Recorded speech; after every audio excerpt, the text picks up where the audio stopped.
The next question comes from a nail professional in New York in the United States. I use rubber-based silicone toe separators, not the porous type. Can these be sanitized and then disinfected adequately? Do you think they will deteriorate from the liquid disinfectants over time? And can they be sterilized in an autoclave?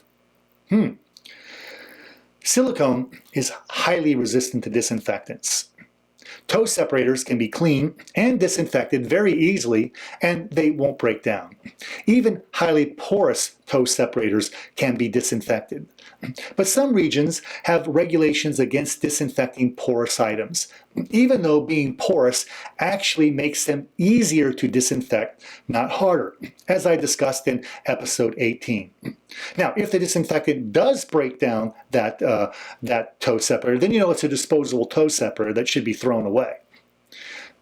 Porosity is a relative term. Just about everything has some degree of porosity.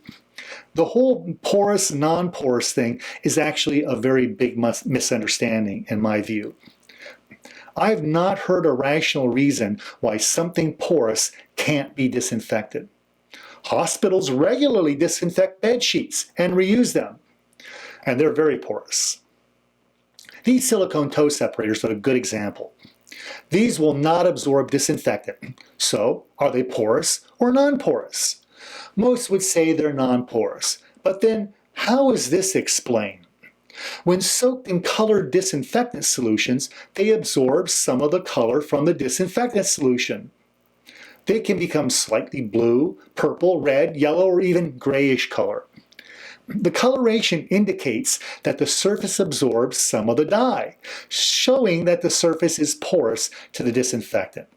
This is just a cosmetic effect, and it won't affect the function of the toe separators. But this shows that silicone does have some degree of porosity. Even so, there's no doubt that these items can be properly disinfected.